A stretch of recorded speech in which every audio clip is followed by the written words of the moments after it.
Hey everybody, so I just wanted to highlight some of the variables of boundaries. Yes, you heard me correctly, boundaries. So boundaries are personal limits that we set to take care of ourselves. And it's so that we have better relationships, that we honor our own personal needs and values. And when we have boundaries, like I said, we can have healthy relationships. We have better emotional health, well-being for ourselves. We have confidence and self-respect. We are better at making decisions. We have enhanced emotional intelligence. We know how to protect ourselves by setting like physical healthy boundaries, emotional healthy boundaries. We have better personal growth and empowerment, and overall we can reduce our stress and overwhelm. So one of the things I wanted to highlight about this is I'm going to just do a quick image here. So if you can just take a minute, take a look at that. So there's different types of boundaries. And within these different types of boundaries, emotionally, we're like protecting our headspace, okay? And we're protecting our feelings. We're determining how much we want to share privately, how much we want to share publicly, and that's part of our quote boundaries. We intellectually, we have certain thoughts, we have certain morals, we have certain guidelines of how we want to live and what our lifestyle is and our belief system. So our intellectual capacity is also being managed by boundaries. Like if you start cursing at me in the middle of a conversation, I'm going to address the cursing. I'm going to say, if you want me to continue in this conversation with you, you're going to need to stop cursing. And if you can't, I'm going to leave. So that's an example of setting a boundary around how someone else's behavior is affecting my mental, intellectual, and emotional space. Socially, we set boundaries in terms of like what type of setting we're willing to meet someone in, whether that's a public place or a private space.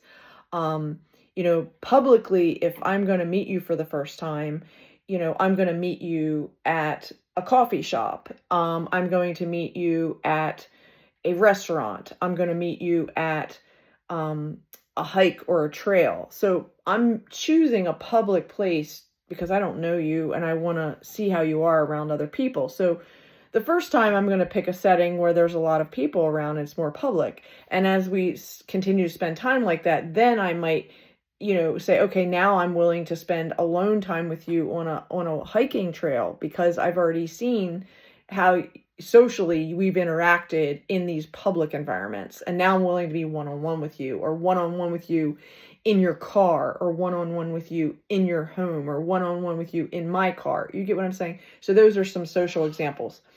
Material boundaries are, we have established that within our home, we're going to have so much stuff and we need so much stuff in order to function and show up in life the way that we want to. And that means that, my kitchen is going to be stocked a certain way, having certain things to support my lifestyle.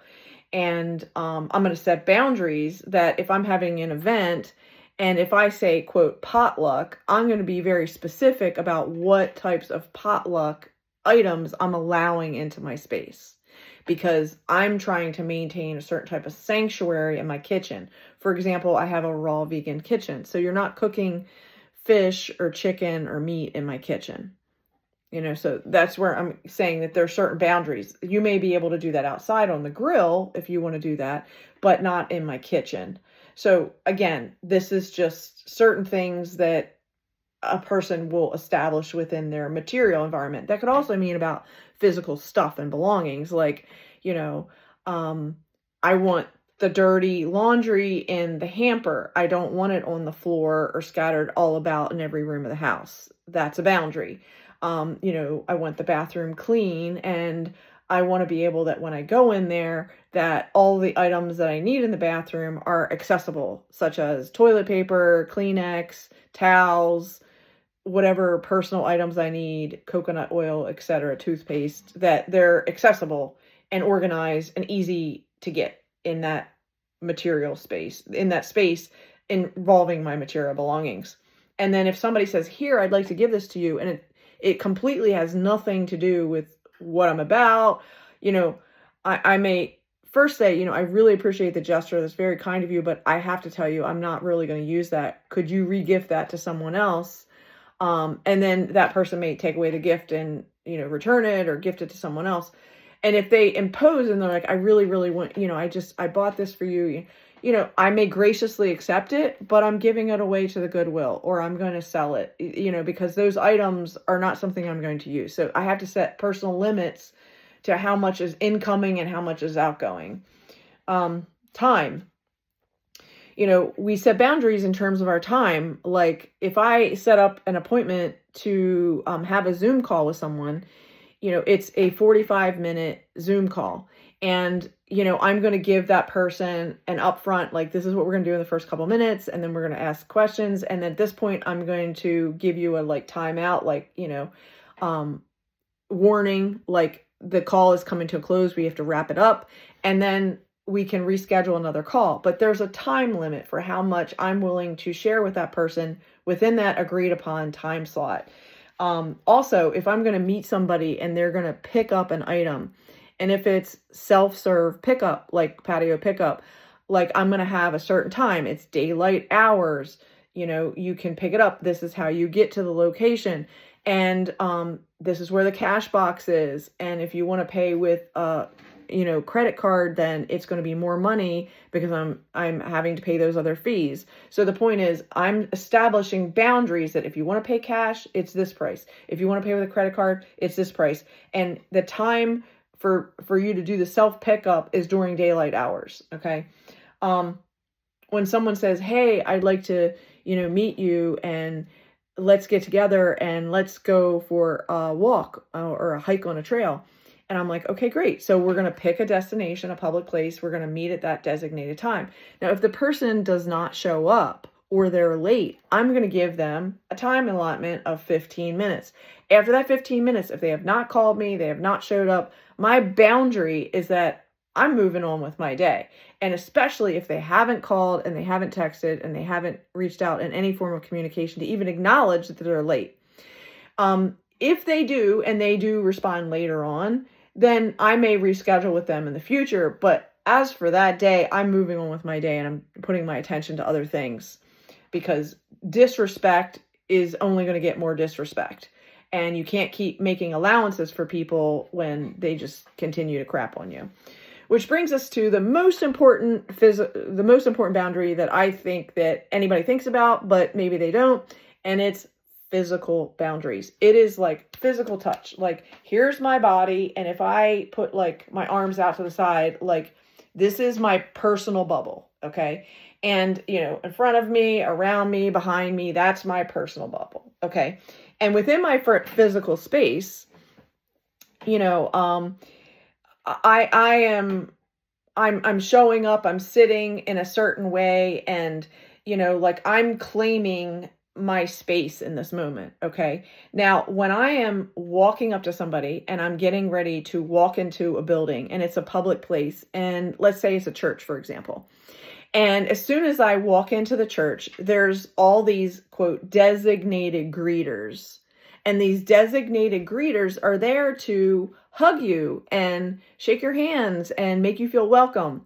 Well, some people don't want to be hugged. Some people don't want to be touched. You don't understand what other people are going through. And as I've been going through my whole, physical fitness and injury recovery process, my body is very sensitive. I don't want to be touched. And especially, I don't want to be hugged by people that I don't know. People that I have no clue of what they're involved in within their life, what sin they're still, exposed to or within. Like, I don't like people touching me. And maybe that's more of an empath approach, but I just really don't like being touched. In addition, I have a history of abuse and recently narcissistic abuse. So I'm very much about like personal boundaries. Like I will extend my hand to shake a person's hand. I will do a fist bump, but I don't want people touching me that I don't know. And it really irritates me when people have an assumption that they just have this expectation that you should want to give hugs to everybody. I don't want to give hugs to everybody. And especially based on what I'm going through that day, I don't. And for people to not respect that is being disrespectful. So again, at a different season in my life, I'm all about hugs. Okay. But right now I'm in a certain season that I don't want hugs, and that's okay too. But when people disrespect your no repeatedly, maybe you just don't go back to that church because they're disrespecting your boundaries. So those are, I'm going to show you again the image. Those are the different types of boundaries. And in terms of finding what's healthy for you, when you figure out what works for you, then you're going to be able to communicate that very directly and clearly to other people. Now, if other people don't listen to what you're saying and they are being disrespectful because they've heard what you've said, but they're still not honoring what you've said, then at that point, you need to then look at your whatever boundary you're talking about. In this case, we'll just use physical because it's easy to identify and give an example for. So let's say that I'm walking into the church, people are trying to hug me, and I go like this: please don't touch me. I appreciate that you want to hug me, but today I don't want to be touched. Thank you. That's me expressing my need. I don't want to be touched. My hands are physically like in a blocking mode. Like, please don't touch me. I don't want to be touched. Thank you for your warmth that you're trying to extend with me, but I don't want your touch today. Thank you. And then I walk in. Now, if somebody else who sees me does that again, and I have to it's like I keep repeating myself over and over again. If other people don't understand it, then either A, I'm going to have to remove myself from that situation because I keep getting my boundaries violated, or I'm going to have to find a different way to effectively communicate what I'm saying. I may have to raise my voice. I may have to say, stop. I may have to say, don't touch me. I may have to raise my voice in order to get somebody's attention because the soft approach wasn't working. So again, you're going to play with it depending on how people are either respecting or disrespecting your boundary. Now, I'm going to give you another example on physical touch, and this is specifically for women relating to men. So, for example, if I am at an event, whether it's church or a business event, etc., and there's a man and he walks over to me and he's like, hey, how's it going? And he's keeping like a certain appropriate physical boundary between like so much space between me and him as we're talking in the conversation. But if he keeps edging closer, and leaning in, and it's like, and then like the next thing he like starts touching my shoulder or, touching my hand while I'm talking. Yeah, I know what you're saying. Like, and the point is, did I give any nonverbal body language that I was okay with that? No. And if I continue to keep moving back or taking a step back, I'm clearly communicating, I don't want you to touch me. But if those nonverbal cues are not being like checked in and like observed appropriately, then again, I may have to say, excuse me, you're violating my boundaries.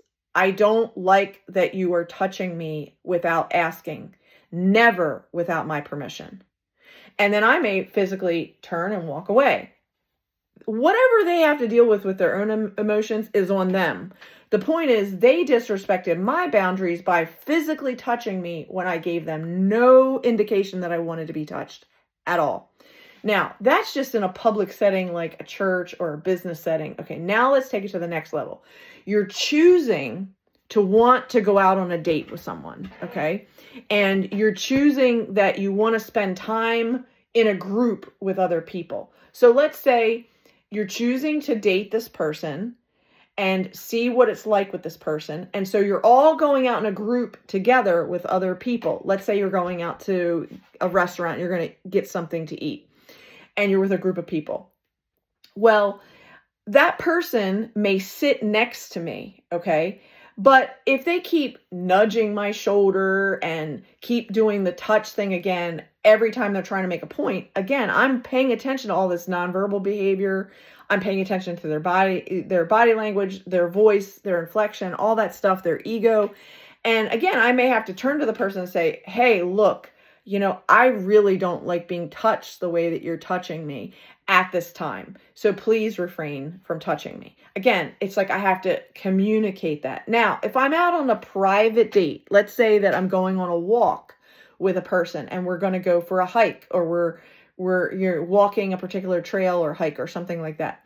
And I have my gear and they have their gear, and I have my water bottle and they have their water bottle. And, it's like I'm prepared for me and they're prepared for them. And we've made an agreement that we're going to walk together on this trail. Now, at some point, you're having conversation, you're talking about life, your experiences, your past, your present, your future, your goals, etc. And at some point, you may choose to hey, let's sit down and take a moment, a little breather here. And maybe you get out a snack, or maybe you're going to drink some of your water and you're sitting on a log or you're sitting on a rock and you're talking and you're having a more, different conversation because you're kind of stopped as opposed to walking. Like when you're walking and talking, it may be a different conversation altogether. But now you're sitting and you're stopping and you're talking, you're looking one-on-one versus walking side by side. Now you're looking at one another. And they may start to ask you more personal questions or more intimate questions. And again, depending on how I feel about the person and depending on the circumstances and everything else, I might say, hey, I get where you're coming from and I understand your question, but at this time, I don't feel comfortable answering your question. That is, again, an indicator by my language that, this doesn't feel healthy to me. You're asking me things that are too personal at this point. Or I may say, yeah, I totally relate to what you just said and shared. Like I had that type of experience, and then I might share on the same type of level. It depends on the person, the situation, the circumstances, etc. But the point is, you need to be having effective communication with someone. And if they're not having effective communication with words, and then you add the physical within it, and then somebody has this unreasonable expectation that they can just keep touching you without your permission, then it's going to turn sour pretty quickly. And, that may require, punching somebody, hitting them with a stick or whatever, running in a different direction, spraying with mace, whatever. It can escalate to that point if they're not honoring your boundaries. So physical boundaries are really important. So don't allow other people to invade your personal space without your consent. So it's always about what you're saying. You're expressing yourself verbally. This doesn't feel comfortable to me. You need to back off. I need some more personal space between me and you. I'm not, when the person leans in for a kiss, I'm not there yet. So, you might want to, if you're trying to get busy today or tonight and you think that we're going to have sex, that's totally not happening. I'm only interested in marriage. Again, I'm setting a boundary. I'm not leading anybody on with them having this unrealistic expectation that they're going to get something from me that I'm not willing to give. So I'm going to express those things very directly. And if it gets to the point where they're not paying attention and they keep violating the boundaries, then yes, the mace or, me leaving or exiting the conversation, exiting the physical place is going to happen because I'm not going to tolerate that type of disrespect. So this is just an example of some of the things that we talk about when we talk about boundaries. Now, in order for me to illustrate my point further, I want to talk about some of the boundaries that the Bible illustrates, okay? And in Proverbs 25:17, there's a comment about, don't keep showing up at your neighbor's house frequently, because if you do, your neighbor is going to become annoyed at you. So again, there's this thing about you need to maintain your own space and you need to maintain your own home, your own physical body temple, your own home, your own vehicle. And if you're not maintaining those things and you're like, hey, I'm just going to go over somebody else's house who maintains it. And, that way I don't have to clean up after myself and they'll do all that. And I'm going to point a case in point of a past experience that I had with someone. And this particular person was someone that I met as a business work acquaintance, originally in like a Bible study community, but then that person wanted to work on a project with me. And so it became more of like a business experience of, she was inside my space, but on a business level to complete a project. And while we were completing this project, at some point, like, you know, like I went to like go take a phone call or something. And then I came back into the common room where we were, and it was like, I didn't know where she was. And then when I went back in, it was like she was in my kitchen, and she like had brought food from her house, and she just started firing up my stove. She had gone into my cabinets and gotten pots and pans. She never had a conversation with me about wanting to cook food or what she planned on doing. Nothing. She just literally took over my kitchen. And I walked into my kitchen smelling stuff that was burning, and like, you know, she didn't have the exhaust fan on, just all these things. And I was like, what are you doing? And she's like, oh, I brought some food. I wanted to heat up my food. And I'm like, you need to ask for my permission first. This is my home. And she was caught off guard because she's just so used to not having any boundaries, just walking in anybody's house and doing this. This is what she does. And no one else has set a boundary with her. But I was sure that day I was going to set a boundary. I was like, hey, look, in my house, you're going to follow my rules. And if you want to cook something, you need to ask me. And for the record, this is a raw vegan kitchen, and you cannot cook fish or chicken in my stove. And now you're going to have to, you know, replace that pot for me, because all of this cookware is primarily for raw vegan food. And you just desanctified my kitchen by cooking chicken without my permission. So the whole point is, she was very annoyed, and I was like, look, this is the way that it is. This is, you violated something without asking first. And there's a consequence for your behavior.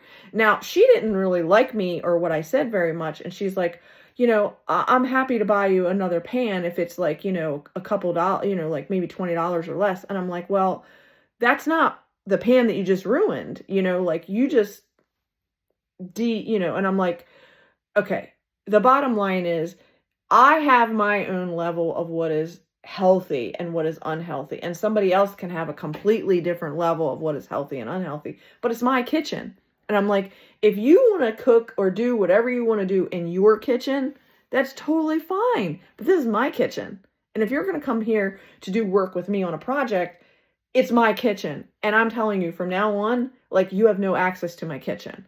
Like, if you want to use this common area right here, not my kitchen, not my private kitchen, this common public area that I've set up for you, you can use that toaster oven, you know, you can use that refrigerator, you can use a hot plate, and you can use these particular pots and pans that'll be designated for that. But you are not to use my pots and pans that are designated for a raw vegan kitchen.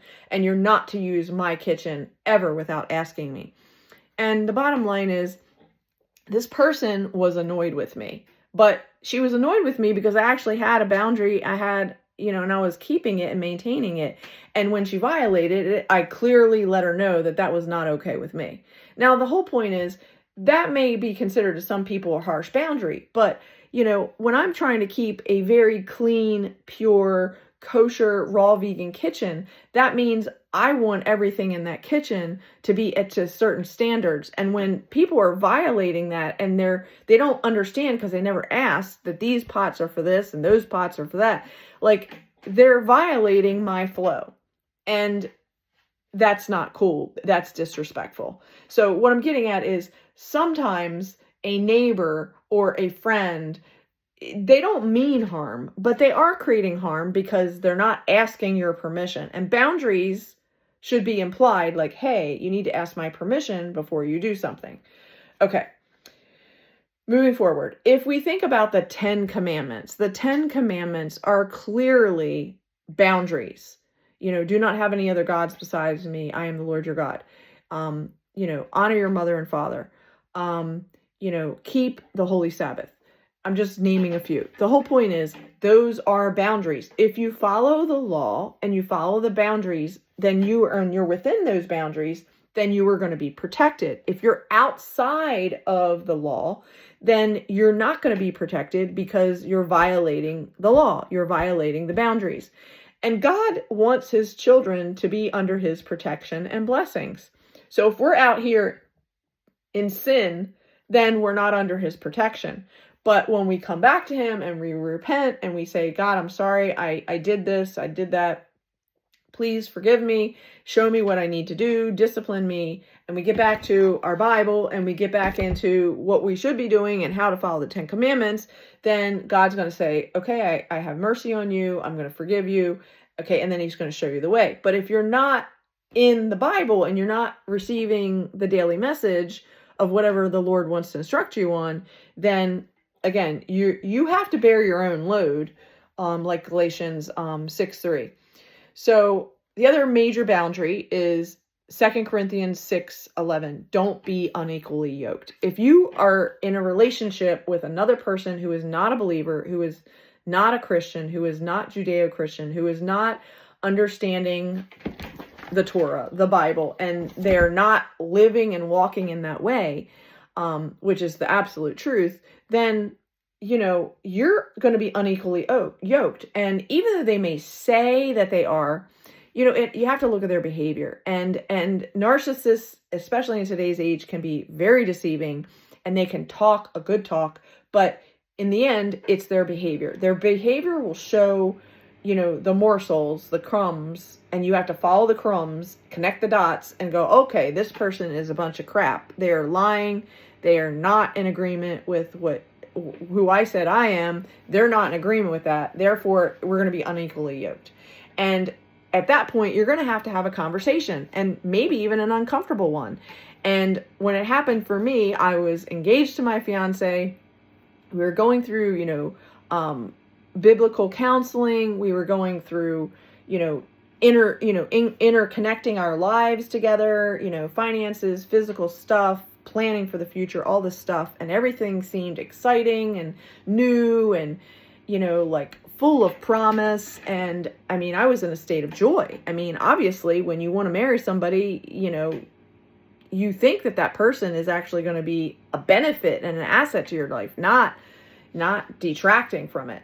So I'm in this happy bubble. And then all of a sudden, when the drug addiction was discovered and the lies and then a boundary was set. And I said, hey, I know that I told you I wanted to marry you, but that was under the impression that you were clean and sober. So if you're not clean and sober, I'm not going to marry you. Now, I will give you a certain amount of time to see whether or not you're really going to get on the track. And if so, then we'll see how this goes. But, now you're in a probation period now. That's called another boundary, meaning you were in my good graces, but then you violated my good graces with your lies, your manipulation, the fact that you're doing drugs, the fact that you're having sex, and all these other things. So the bottom line is a boundary was set. Now, even though the boundary was set, I explained another part of this, and I said, hey, even if it doesn't work out for us in this romantic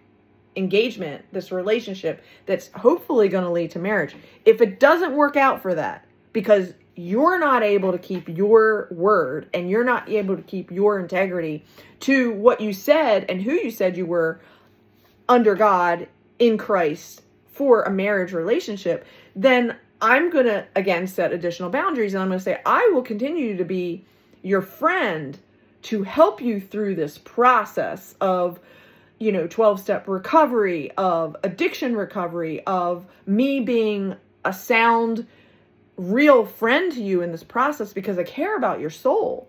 But if you start to create all this madness and craziness, like I'm going to set more boundaries and then you're not going to have access to me.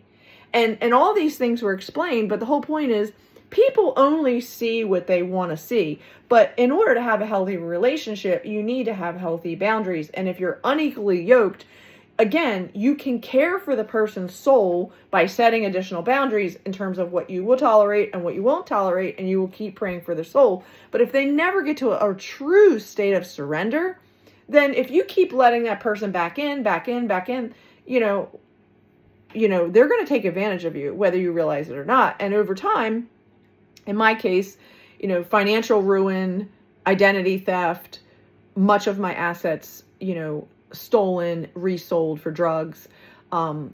Businesses failed as a result of him tampering with them. And the bottom line is, I was unequally yoked. This man was a liar. He was not who he said he was.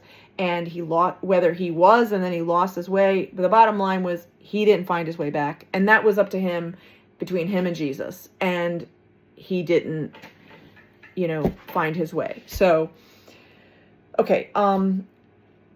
Colossians 4:6, speech needs to be gracious and with salt. I tell it like it is, okay? Some of these hard truths that are in the Bible, they're boundaries. And if you continue to live in sin, your end is going to be death. And you're not going to like the death that you're going to get, because it's going to result in hell. And that is a fact. That is truly what the Bible says. The question is, are you willing to accept what the Bible says? If you're not willing to accept that, then again, the consequences of you not accepting the wisdom and the truth that I'm sharing with you is completely on you. That's a boundary. I'm showing you what God's boundaries are, and I'm inviting you to explore that for yourself and do your own research and do your own in-depth discovery, personal discovery with you and God alone. But if you choose to not want to investigate, and you're not listening to my speech, which is with salt, then the consequences that you bear because of you not following the Bible and the 10 Commandments, like, that's 100% on you. It's not because I didn't tell you or warn you. I am warning you. Psalm 16, 5-9, the Lord is at my right hand. So when I put the Lord in the number one spot, seek first the kingdom of heaven and his righteousness, and all these things will be added to you. Matthew 6:33. When God's in the first place of your life, then again, that's a boundary. Like, God's the first place in my life. If you want me to put something else in that first place, can't do it. Like, our friendship, our relationship is not going to work. God first, certain things in a certain order, and then our friendship. And God has to be first. And if we're not coming at that level, then we're not going to be in agreement. And if we're not in agreement, then we're going to be in disagreement. And then disagreement is going to cause additional problems because we're not seeing eye to eye. Now, that doesn't mean that you're going to agree with every single thing that I say, which is biblical, that I, am going to, include in our conversation.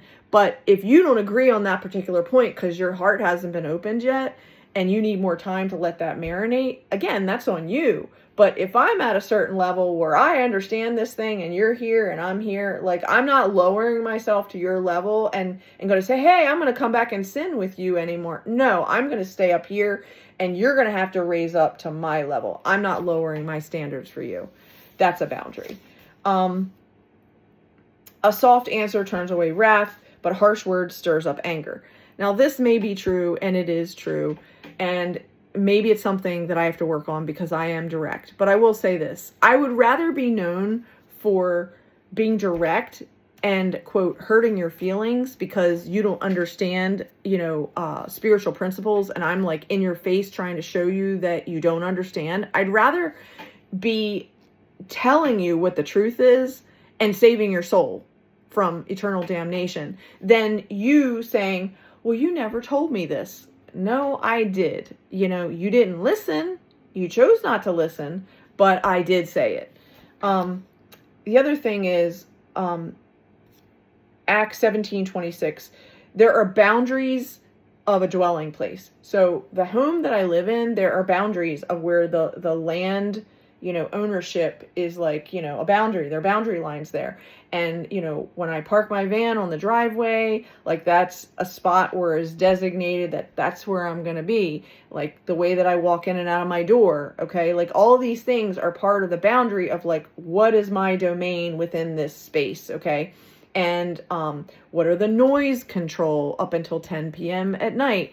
Or after 10 p.m. at night until the next morning. So the point is, there are boundaries within an agreement of where you are living, and you need to honor those boundaries. And if you don't honor those boundaries, then you can get kicked out, or you can, other people can violate you for not upholding the HOA boundaries, or other people can say, hey, you're not cutting your grass and you're making our neighborhood look like crap. You need to cut your grass.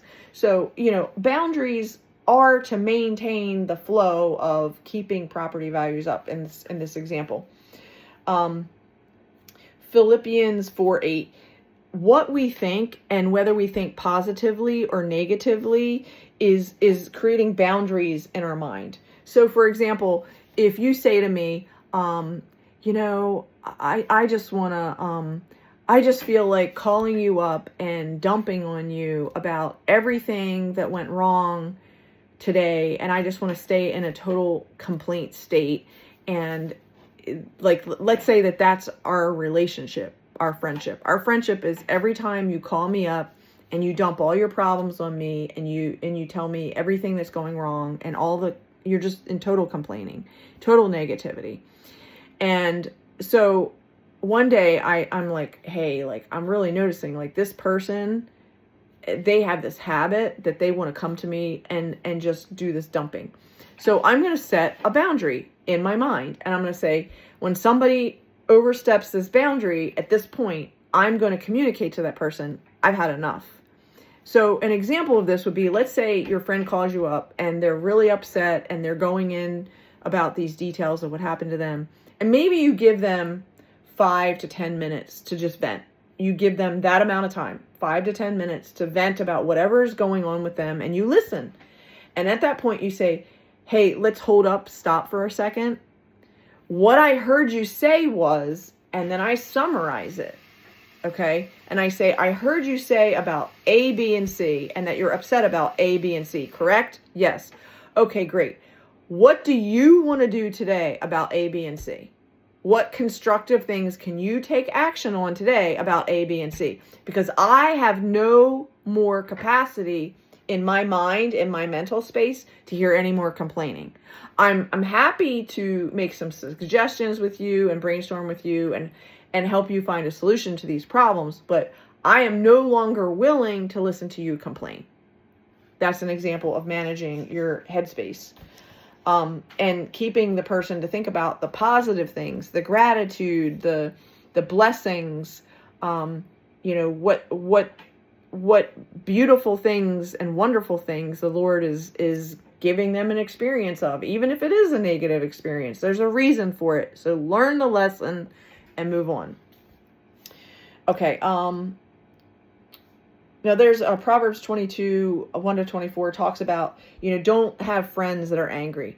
Now I will say this, there are different points in time and in life that we express anger, and anger is an emotion that we are to express. It doesn't mean that we, quote, get crazy and lash out crazy anger, but we are allowed to express our anger. For example, if somebody is violating your boundaries, your personal boundaries, and they're touching you and making sexual advances to you, you're allowed to be angry, and you're allowed to raise your voice and say, stop touching me. That's enough. I don't want to be touched. You have a right to maintain your body and your personal space, and you have a right to express that anger. And, if they're not respecting that, you may have to leave the situation.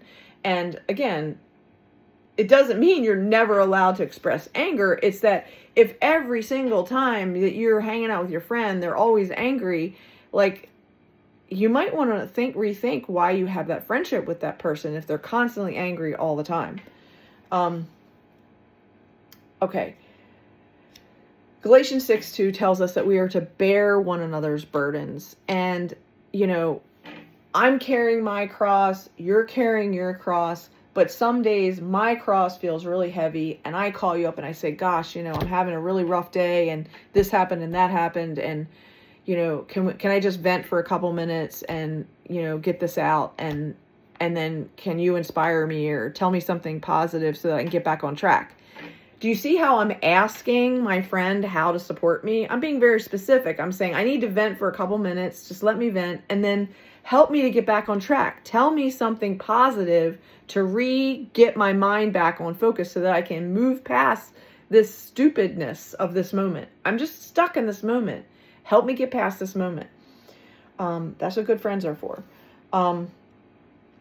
So you bear one another's burdens for the moment, but not entirely, because no one can bear anyone else's burdens all the time.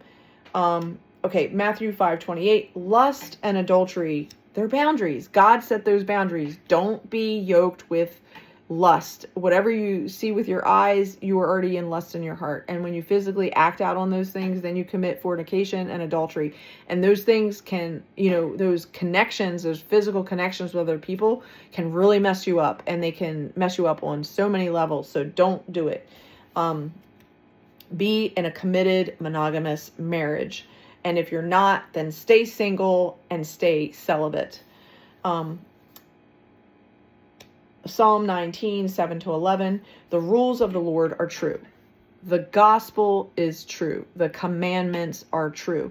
And when you really get this, your life is going to unfold in massive possibilities. But you need to understand that the rules of the Lord, the 10 commandments, the laws of the Lord, Deuteronomy, the Torah, it's true. So follow it. And when you love God with all your heart and soul, you want to please him.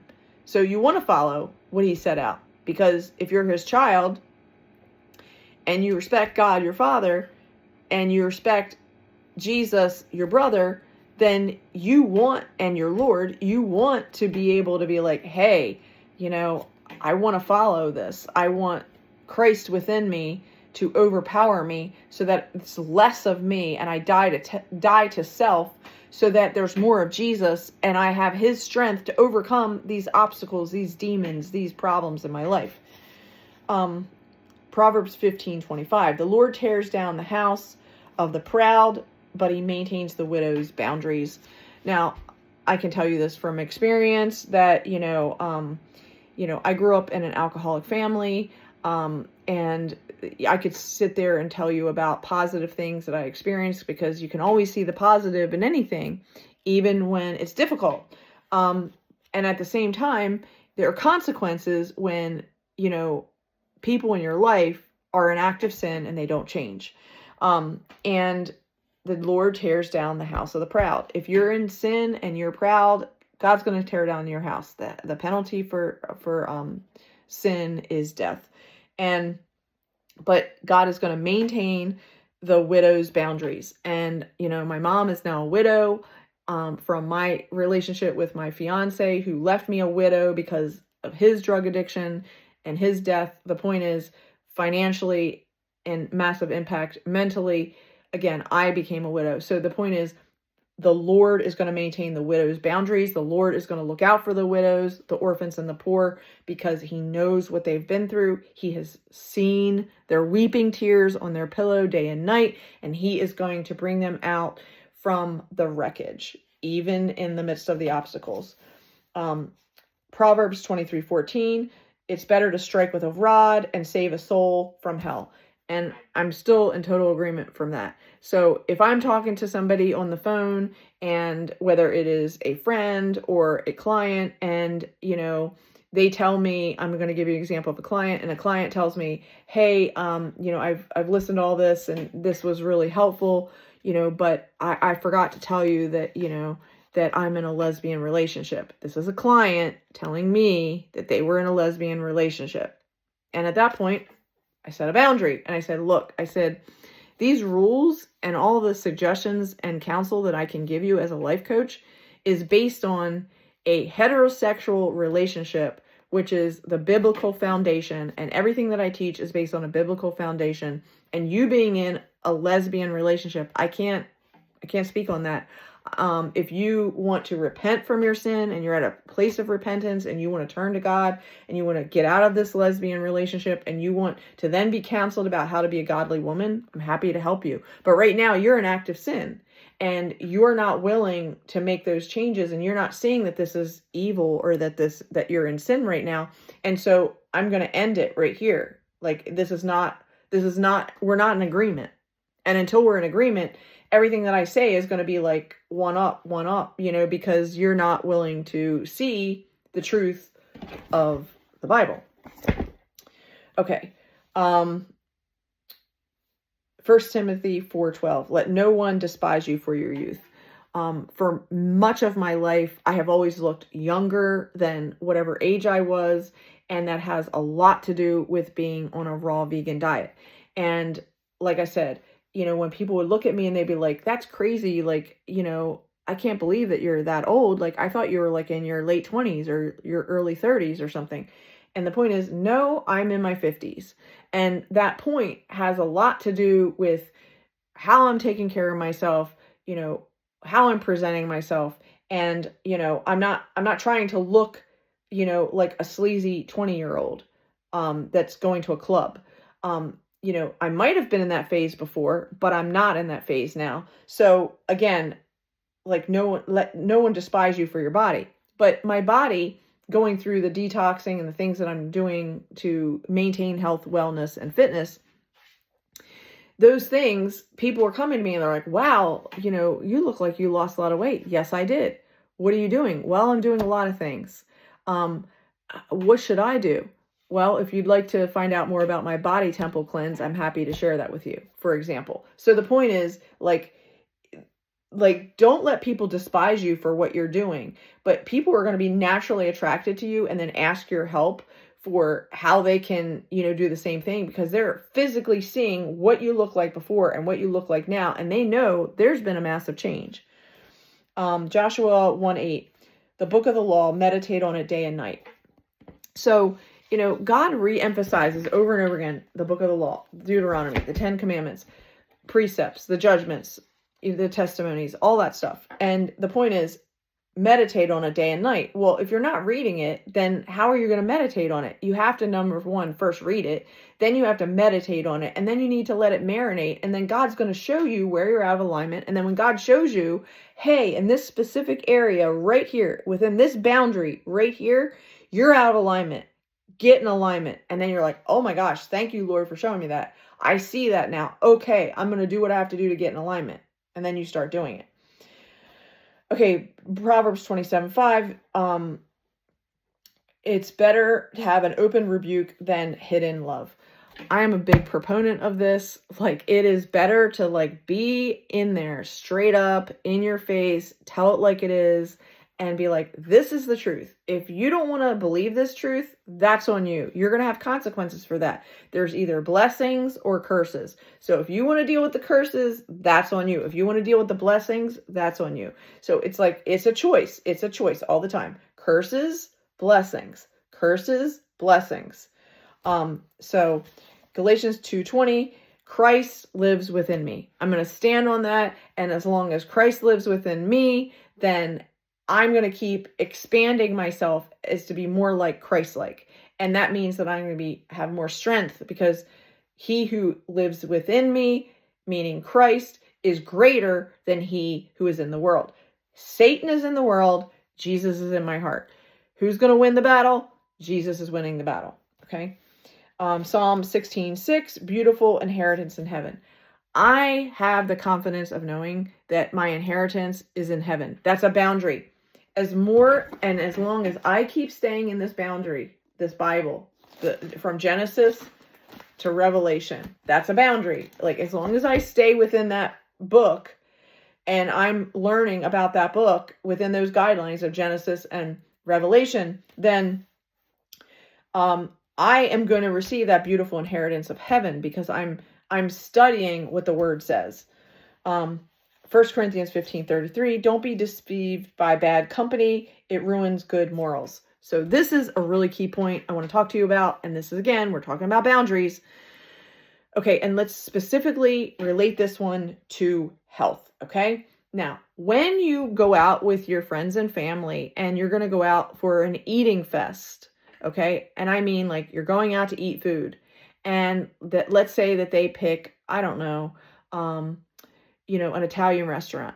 And the point is, you like the flavor of Italian food. You like the cheese. You like the pasta. You like the flavor, the taste, the texture, the sensations. I mean, let's be real. We like all of those sensations when we eat Italian food.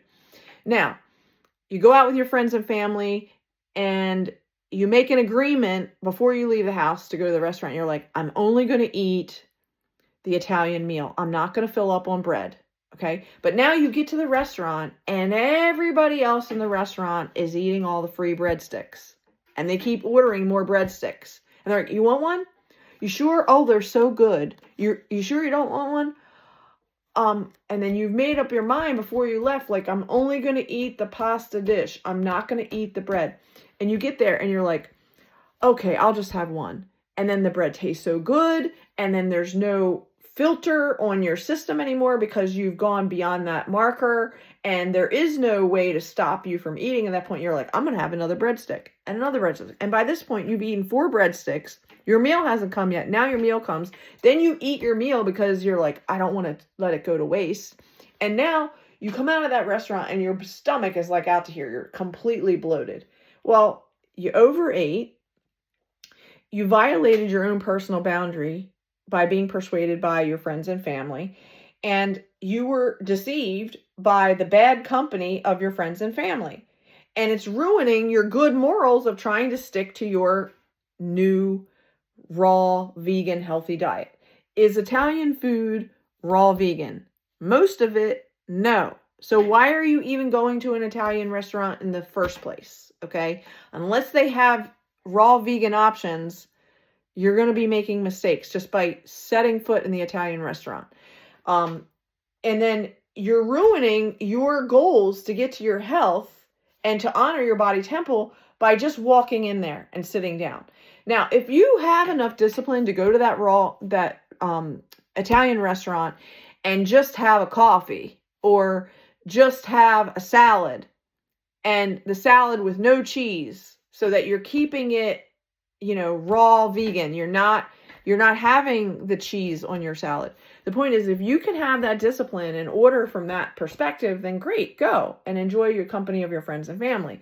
But if you can't, then maybe you're going to need to eat at home, be prepared, eat at home, fix your own food, and then go to the restaurant and then just have the coffee or tea or, just hang out and have the social experience. But you're going to have to discipline yourself, because don't be deceived. Bad company ruins good morals. All right. Deuteronomy 28, 1-68. Obey the Lord, do all his commandments, and be blessed. Well, that pretty much sums it up. So I'm going to stop there and just say that, again, this is just one portion of some of the download that I got in terms of boundaries and how to incorporate the Bible with your boundaries. And like I said, we all have, there are different types of boundaries in life, and I just touched on a few of those. And if you'd like more information about this, or you'd like to have a private one-on-one session where we can discuss and go deeper on some of these issues, and basically I can assist you in, understanding where you're stuck, where you want to go, and whether that be life coaching, health coaching, fitness coaching, I'm here for you. Biblical coaching, if you want to really dive deep in the word. And I can share with you some of the things that have worked for me that you can get the wisdom to start doing it for yourself. Now, here's what's different about what I do versus what other people. My goal is to be your guide, your temporary guide, meaning what I want to do is help you to understand how to start managing and stewarding your own life. And once you understand how to do that more effectively and more efficiently with some of the skills and methods and techniques and practices that I'm sharing, then you can then go on your own.